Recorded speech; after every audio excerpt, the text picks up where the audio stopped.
Welcome dear students.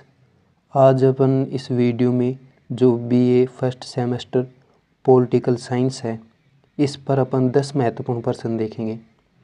अगर आप channel पर फर्स्ट टाइम विजिट कर रहे हैं तो चैनल को सब्सक्राइब कर देना, वीडियो को लाइक कर देना। ये क्वेश्चन एग्ज़ाम की दृष्टि से बहुत महत्वपूर्ण है, ध्यान से देखना इनको।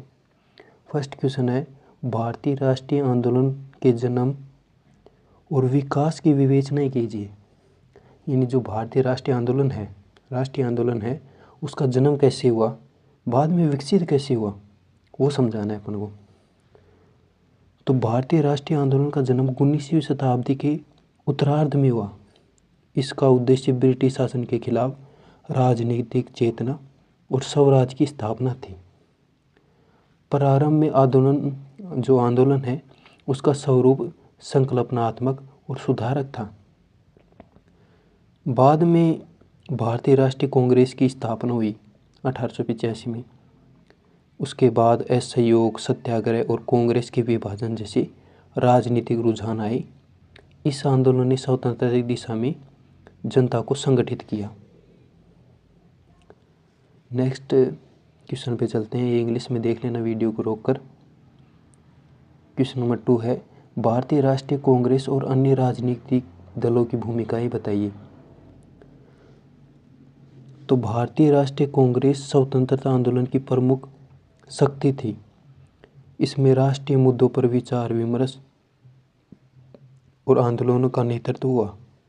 समाजवादी समूह समाज में सामाजिक न्याय और समानता पर बल देती थी।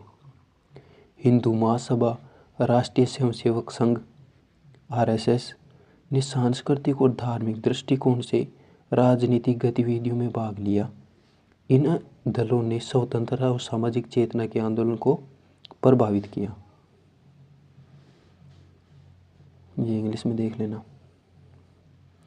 क्वेश्चन नंबर 3 है, संविधान सभा का गठन और भारतीय संविधान की प्रस्तावना की विशेषताएं बताइए।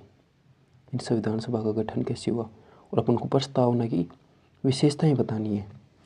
तो संविधान सभा का गठन 1946 में किया गया, जिसमें विभिन्न प्रांतों और राज्यों के प्रतिनिधि शामिल थे। इसका उद्देश्य स्वतंत्र भारत के लिए संविधान तैयार करना। भारतीय संविधान की प्रस्तावना में लोकतंत्र, समाजवाद, धर्मनिरपेक्षता, न्याय और स्वतंत्रता को प्रमुख रूप से रखा गया। यह संविधान की आत्मा और लक्ष्य को संक्षेप में प्रस्तुत करता है। ये इंग्लिश में है।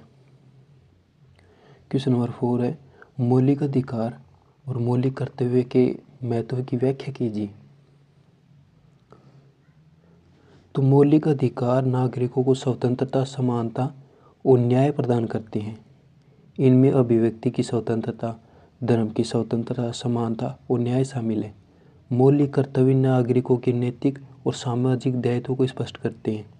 दोनों मिलकर लोकतंत्र के मूल ढांचे को सुदृढ़ करते हैं और राष्ट्र निर्माण में नागरिकों की भागीदारी सुनिश्चित करते हैं। ये इंग्लिश में है।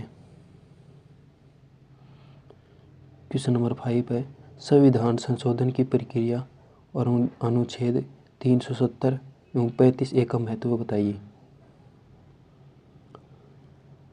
तो संविधान संशोधन प्रक्रिया संविधान की धारा 368 के तहत होती है। इसमें संसद और कभी कभी राज्य विधानसभाओं की बहुमत आवश्यक होती है। अनुच्छेद 370 जम्मू कश्मीर को विशेष स्वायत्तता प्रदान करता था, जबकि अनुच्छेद 35A स्थानीय कानूनों के अनुसार नागरिकता और संपत्ति अधिकारों को सुरक्षित करता था। इन प्रावधानों को राजनीतिक और संवैधानिक महत्व अत्यधिक था। क्वेश्चन नंबर 6 है, राष्ट्रपति, मंत्रिपरिषद और प्रधानमंत्री की भूमिका और शक्तियाँ बताइए। तो राष्ट्रपति भारत का संवैधानिक प्रमुख है और विधायी एवं न्यायिक कार्यों में भूमिका निभाता है। मंत्रिपरिषद सरकार के निर्णयों का क्रियान्वयन करती है। प्रधानमंत्री कार्यपालिका का नेतृत्व करता है, नीति निर्माण में मार्गदर्शन देता है और मंत्रियों का समन्वय करता है। ये संस्थाएं मिलकर संघीय शासन की प्रभावी कार्यप्रणाली को सुनिश्चित करते हैं। पता है, पॉलिटी का सामान्य ज्ञान तो है ये आपको, है ना। क्वेश्चन नंबर 7 है, लोकसभा और राज्यसभा की संरचना और कार्य समझाइए। तो लोकसभा प्रत्यक्ष चुनाव द्वारा चुनी जाती है और कानून बनाने में प्रमुख भूमिका निभाती है। राज्यसभा राज्यों का प्रतिनिधित्व करती है और स्थायी सदन के रूप में कार्य करती है। दोनों सदन विधायी प्रक्रिया, वित्तीय नियंत्रण और सरकार की जवाबदेही सुनिश्चित करती हैं। लोकसभा अध्यक्ष सदन की कार्यवाही संचालित करता है और अनुशासन बनाए रखता है। ये इंग्लिश में देख लेना। इसकी PDF अपने टेलीग्राम चैनल पर अपलोड कर दी जाएगी। क्वेश्चन नंबर 8 है, सर्वोच्च न्यायालय की संरचना, शक्तियाँ और अधिकार क्षेत्र बताइए। तो सर्वोच्च न्यायालय भारत का सर्वोच्च न्यायिक प्राधिकारी है। इसमें मुख्य न्यायाधीश और अन्य न्यायाधीश शामिल होते हैं। यह संवैधानिक और सामान्य मामलों में सर्वोच्च अपील न्यायालय के रूप में कार्य करता है। न्यायालय का अधिकार क्षेत्र व्यापक है, जिसमें संवैधानिक समीक्षा, मौलिक अधिकारों की रक्षा और संघ एवं राज्य सरकार के बीच विवाद शामिल है। ये इंग्लिश में देख लेना। क्वेश्चन नंबर 9 है, केंद्र राज्य संबंधों के प्रशासनिक, विधायी और वित्तीय पहलुओं को समझाइए। तो केंद्र राज्य संबंध संविधान में वर्णित हैं। प्रशासनिक संबंध में संघ और राज्य के विभागों का कार्य विभाजन शामिल है। विधायी संबंध में केंद्र और राज्यों के अधिकार क्षेत्रों के विषय सूचीबद्ध हैं। वित्तीय संबंध में केंद्रीय और राज्य बजट, कराधान और अनुदान शामिल हैं। यह संतुलन संघीय ढांचे को मजबूत करता है।